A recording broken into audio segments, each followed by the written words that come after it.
मैं भारत को भारतीयता की मान्यता के आधार पर फिर से खड़ा करना चाहता हूं, उस काम में लगा हूं। इसी तरह से हम शिक्षा व्यवस्था में बदलाव करना चाहते हैं। हमारी आज की जो शिक्षा व्यवस्था है ये पूरी की पूरी मैकॉले की बनाई हुई है। उसने पाठ्यक्रम बनाया, उसी ने सिलेबस तैयार किया, उसी ने शिक्षा व्यवस्था का माध्यम तय किया। हम अंग्रेजी माध्यम में अंग्रेजों की शिक्षा लेते हैं। दुष्परिणाम क्या है कि जिंदगी भर पढ़ाई करने के बाद हम अपने आप से पूछते हैं कि जो हमने पढ़ा उसमें क्या क्या हमारे काम का है। मैं अपने आप से पूछता हूं तो मुझे समझ में आता है कि जितना मैंने पढ़ा उसका 99% बेकार है, काम ही नहीं आता।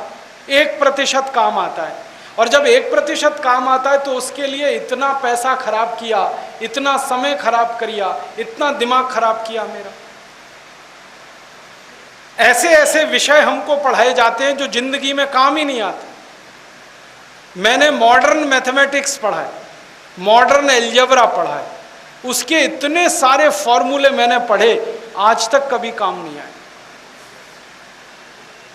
एक फॉर्मूला पढ़ा, x + y² = x² + 2xy + y², x - y² = x² - 2xy + y²। खूब रटा, खूब पढ़ा, इम्तहानों में लिख के आया, 100 में से 99 नंबर लाया। लेकिन अब मैं अपने आप से पूछता हूं कि x + y² का करूं क्या?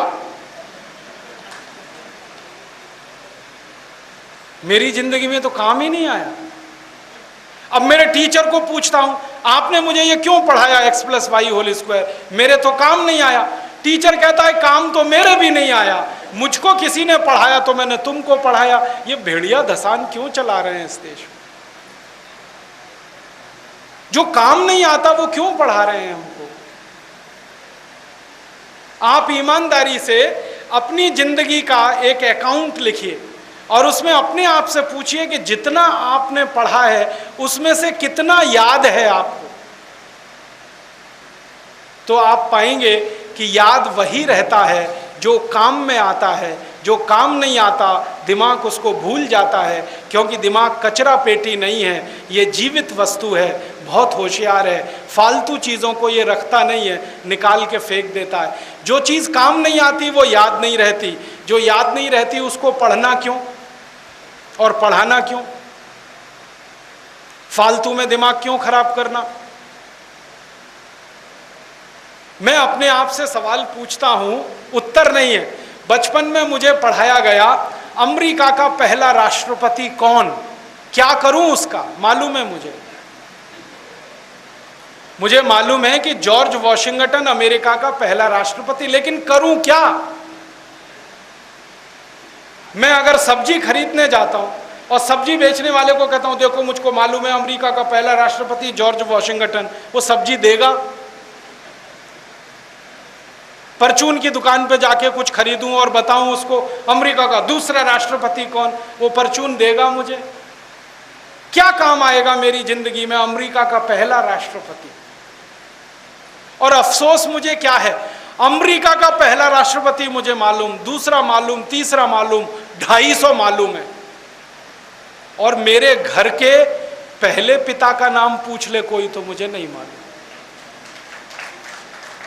मेरे पिताजी का नाम मालूम है, पिताजी के पिताजी का मालूम है, उसके ऊपर जाते ही सब ब्लैंक, याद ही नहीं है मुझे। अब मेरी तीसरी पीढ़ी के पिता का नाम नहीं मालूम, अमेरिका की 250 पीढ़ियों के राष्ट्रपति का नाम मालूम है, करूं क्या? मूर्खों का मूर्ख मैं तो क्या करूं उसका?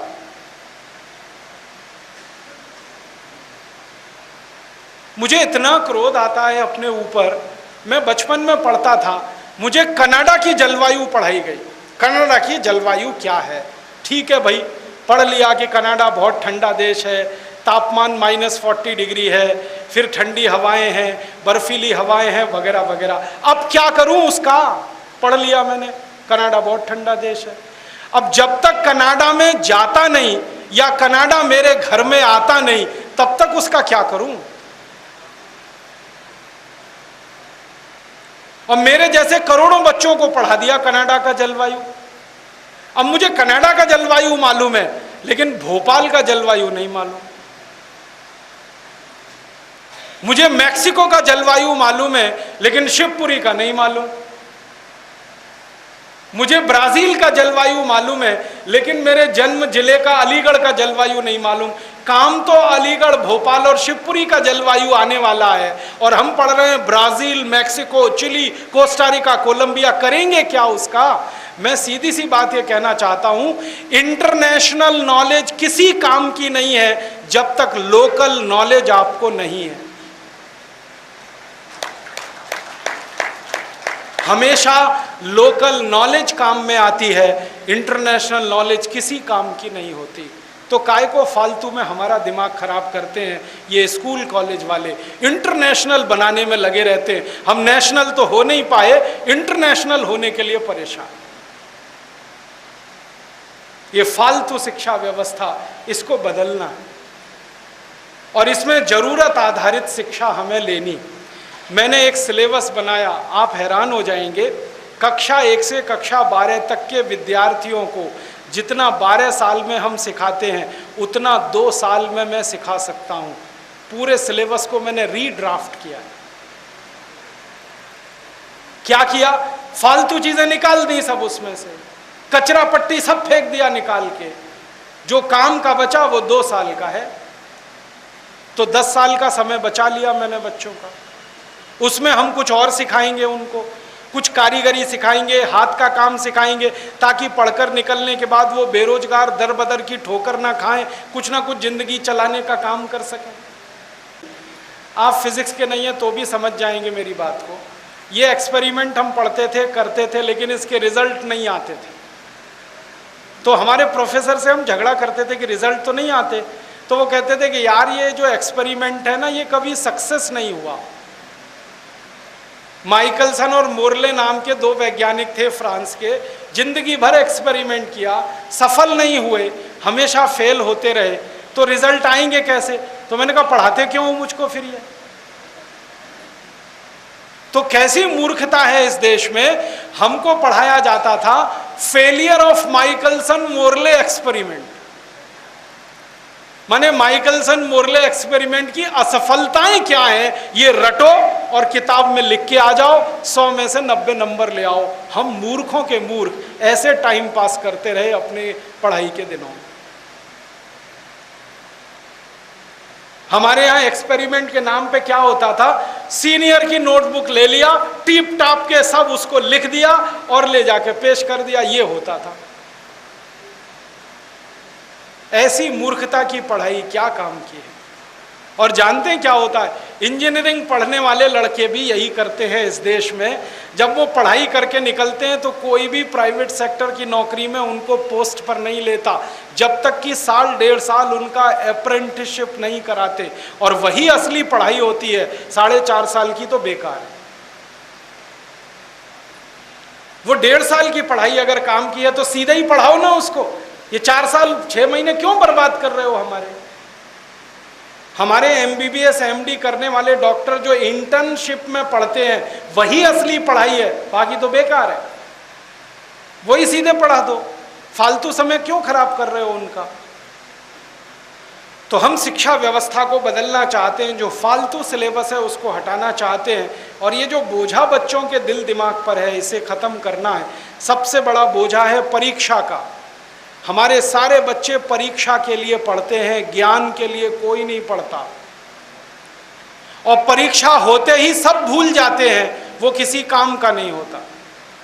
आज मैंने पेपर दिया, इम्तिहान दिया, कल मैं भूल जाऊंगा मैंने क्या लिखा। पढ़ाई परीक्षा के लिए नहीं, ज्ञान के लिए होनी चाहिए। परीक्षा को तो खत्म ही कर देना चाहिए, क्योंकि ज्ञान की परीक्षा कोई नहीं ले सकता किसी की, अध्यापक भी नहीं ले सकता, क्योंकि ज्ञान असीमित है, परीक्षा उसको सीमित कर देती है। हम चाहते हैं कि परीक्षा का तनाव ना हो, ज्ञान लिया जाए और ज्ञान दिया जाए, और उसकी चूंकि कोई सीमा नहीं है तो जिंदगी भर वो सिलसिला चलता ही रहे और आगे लोग बढ़ते ही रहे। और एक चीज़ हम चाहते हैं कि इस देश की पूरी शिक्षा मातृभाषा में हो, हिंदी में, मराठी में, तमिल में, तेलुगु में, कन्नड़ में, मलयालम में हम हमारी मातृभाषा में पढ़ाई करें, तभी हमारे बच्चे आगे निकलेंगे। अंग्रेजी में पढ़ाई करके हमारे बच्चे बहुत तकलीफ़ में हैं, उनके दिमाग पर बहुत तनाव है। ये मैं कह रहा हूँ क्योंकि मैंने ये भुगता है। हम अंग्रेजी में पढ़ नहीं सकते, अंग्रेजी में सोच नहीं सकते, अंग्रेजी में लिख नहीं सकते। जो भी करते हैं हम मातृभाषा में करते हैं, फिर अंग्रेजी में उसका भाषांतर करते हैं और उसमें 6 गुना ज़्यादा समय हमारा खर्च होता है। आदमी सोचता है मातृभाषा में, रोता है, गाता है मातृभाषा में, हंसता है, गुनगुनाता है मातृभाषा में, फिर उसको विदेशी भाषा में आप कह दो तो उसकी जिंदगी का सबसे बड़ा बोझा वही हो जाता है। आप अपने घर में करके देखना, किसी बच्चे को हिंदी में कुछ सिखाना, 1 घंटे में सीख लेगा। उसी चीज़ को अंग्रेजी में सिखा के देखना, 6 महीने लग जाएंगे, तो भी ढंग से नहीं सीख पाएगा। क्यों? विदेशी भाषा में सीखना बहुत मुश्किल होता है, मातृभाषा में सीखना बहुत आसान होता है, क्योंकि मातृभाषा आपके दिल और दिमाग उसके सबसे नज़दीक होती है, विदेशी भाषा बहुत दूर होती है। और हम हमारे बच्चों को मारते पीटते हैं अंग्रेजी सिखाने के लिए। मैंने कोई अंग्रेज नहीं देखा जो अपने बच्चे को मारता हो हिंदी सिखाने के लिए। जब उनको आपकी हिंदी की नहीं पड़ी तो आप उनकी अंग्रेजी की क्यों पढ़ाए हुए हैं? छोड़िए ना।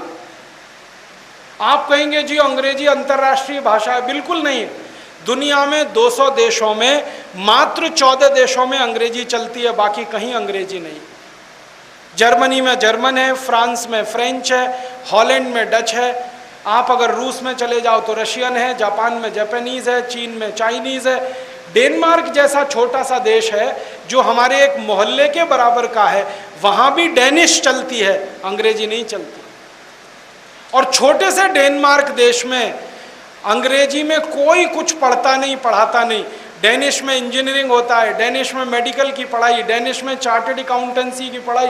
इतना छोटा देश जो 20 लाख की आबादी का है, वो अपनी मातृभाषा में पढ़ा सकता है, तो हम 115 करोड़ की आबादी के लोग क्यों नहीं मातृभाषा में पढ़ा सकते?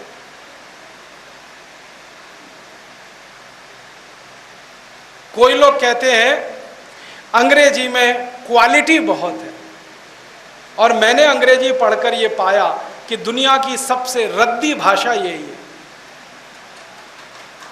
इसका कोई सिर और पैर नहीं है।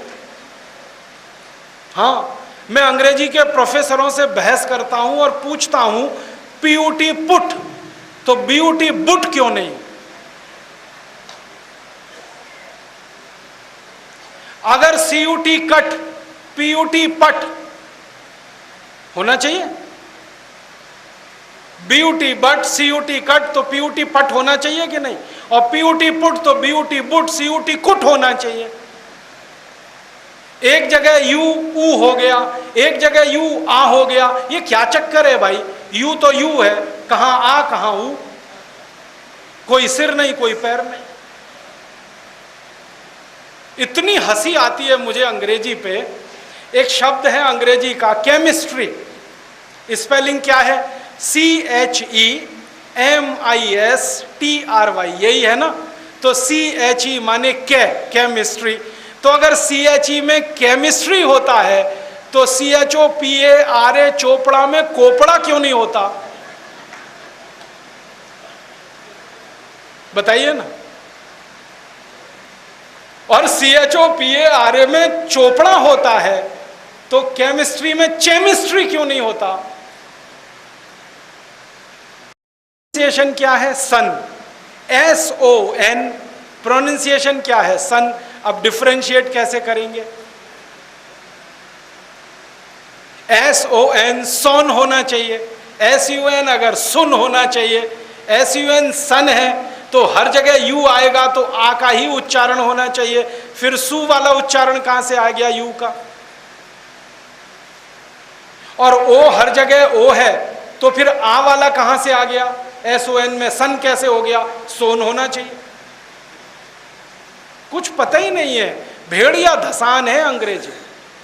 अंग्रेजी का इतिहास पढ़ा तो पता चला 5वीं शताब्दी में तो जन्म हुआ इस भाषा का, मुश्किल से 1500 साल पुरानी है। उसके पहले तो अंग्रेजी थी ही नहीं दुनिया में।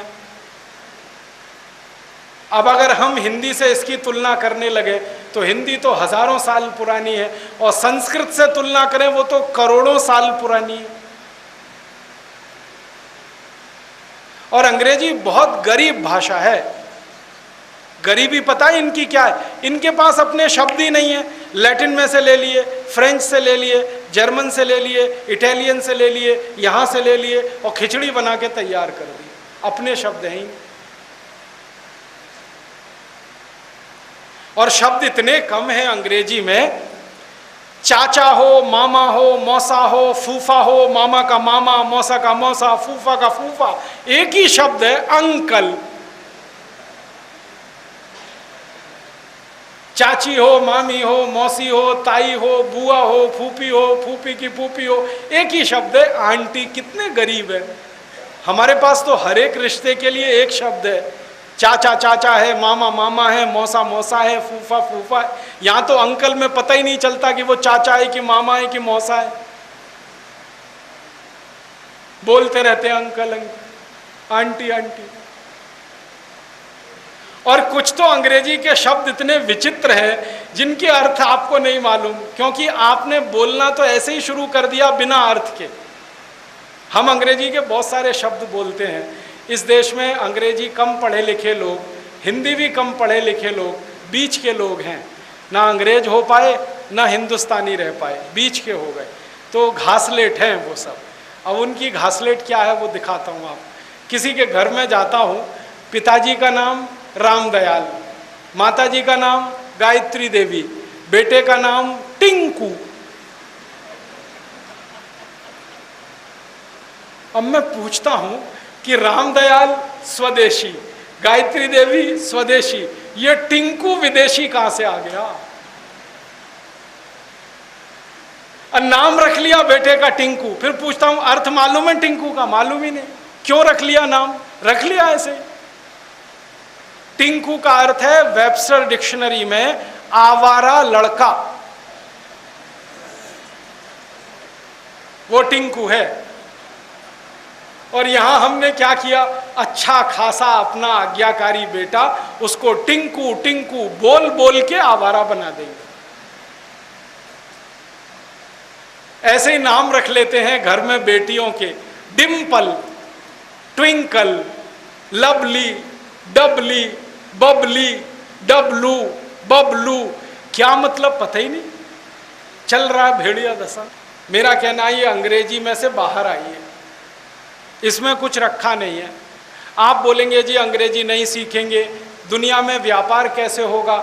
जापान वाले कैसे व्यापार कर रहे हैं पूरी दुनिया में जापानीज सीखकर, चीनी लोग कैसे व्यापार कर रहे हैं चाइनीज सीखकर, रशियन लोग कैसे व्यापार कर रहे हैं रशियन सीखकर, फ्रेंच लोग कैसे काम कर रहे हैं, वो सब कर सकते हैं मातृभाषाओं को सीख के, तो हम भी कर सकते हैं। तो फिर आप बोलेंगे अंग्रेजी की कुछ ज़रूरत है क्या? नहीं है। अंग्रेजी की ज़रूरत फिर थोड़े से हिंदुस्तानियों को पड़ेगी जो इंग्लैंड जाएंगे। तो जब जाएंगे तो वीज़ा के समय उनको महीने 2 महीने सिखा देंगे, चले जाएंगे, काम चला के वापस आ जाएंगे। कौन सा उनको एक्सपर्ट बनाना है?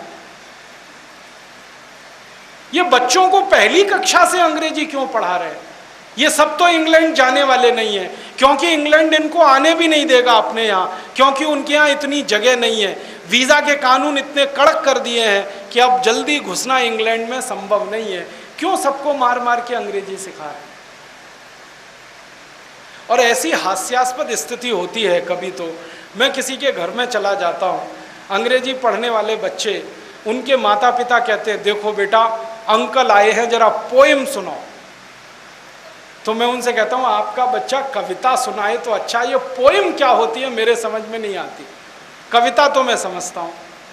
फिर भी वो बच्चा चालू हो जाता है, टेप रिकॉर्डर ऑन हो गया उसका बच्चे का, क्योंकि रटी हुई कविता है, समझी तो है नहीं, समझ सकता नहीं क्योंकि विदेशी भाषा में रट ली।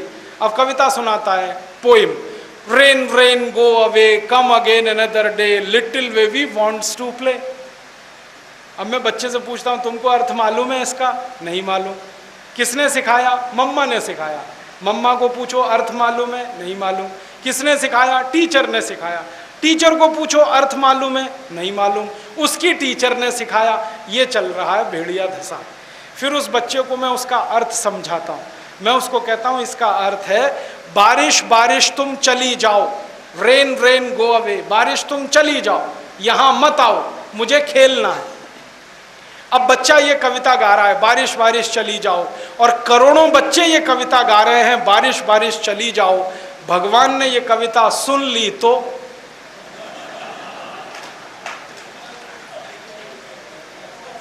बारिश को वापस बुला लेगा भगवान। फिर यहां सूखा पड़ेगा, अकाल पड़ेगा, आप भूखे मरेंगे, मैं भूखा मरूंगा। ऐसी है विदेशी कविता। हम भारतवासी हैं, हमको बारिश चाहिए, क्योंकि भारत की 60% खेती बारिश पर जिंदा है, इसलिए हमको तो बारिश चाहिए। तो भारत की कविता जो होगी वो कैसी होगी? एक मराठी कविता सुनाता हूं बारिश की आपको।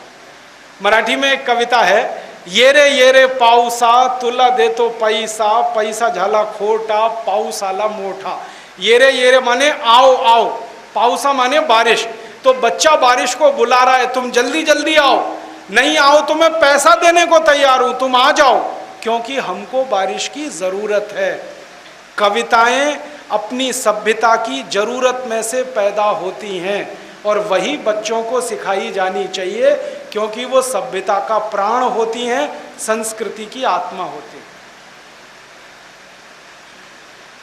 अब बच्चा ये रे पाऊसा सीखेगा तो भारतीयता की तरफ चला जाएगा, रेन रेन गो अवे सीखेगा, अंग्रेजियत की तरफ चला जाएगा। आप तय करो क्या करना है। मैं तो आपसे यही निवेदन करना चाहता हूं कि आप अपने बच्चों को ईमानदारी के साथ मातृभाषा सिखाएं, समझाएं, उसी में उनको पढ़ाई करने के लिए प्रेरित करें। वो मातृभाषा में जितने पक्के होंगे, दुनिया की कोई भी भाषा वो सीख लेंगे।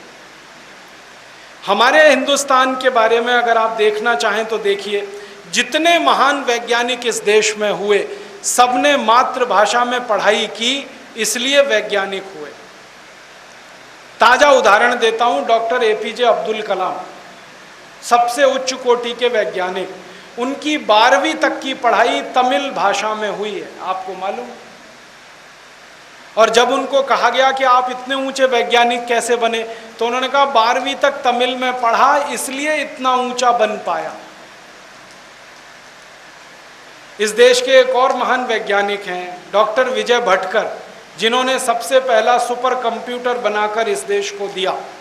डॉक्टर विजय भटकर की 12वीं तक की पढ़ाई मराठी में हुई है, और वो कहते हैं कि मैं इतना ऊंचा संशोधन कर सका क्योंकि मराठी में सोचता हूं, इसलिए।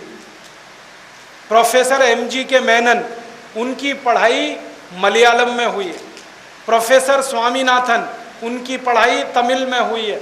ये जितने उच्च कोटि के वैज्ञानिक हुए, डॉक्टर सेठना, डॉक्टर भाभा, जिन्होंने पहला परमाणु बम का इस देश में परीक्षण कराया, ये सब वैज्ञानिक मातृभाषा में से निकले हुए हैं। और मैं आपको एक सच्चाई बताना चाहता हूं, कॉन्वेंट से निकला हुआ एक भी विद्यार्थी इस देश के उच्चतम वैज्ञानिक पद पर आज तक नहीं पहुंचा। कॉन्वेंट में से जो पढ़कर निकले हैं ना, वो साइंटिस्ट नहीं बने, साइंटिफिक मैनेजर हो गए। साइंटिस्ट होना अलग है, साइंटिफिक मैनेजर होना बिल्कुल अलग काम। साइंटिफिक मैनेजर माने क्लर्क, क्लरिकल काम वो ही कर पाते हैं, क्योंकि जो मातृभाषा में चिंतन नहीं कर सकते वो मूल आविष्कार नहीं कर सकते, और जो मूल आविष्कार नहीं कर सकते वो वैज्ञानिक नहीं हो सकते। इसलिए मातृभाषा में पढ़ाइए, मातृभाषा में सिखाइए।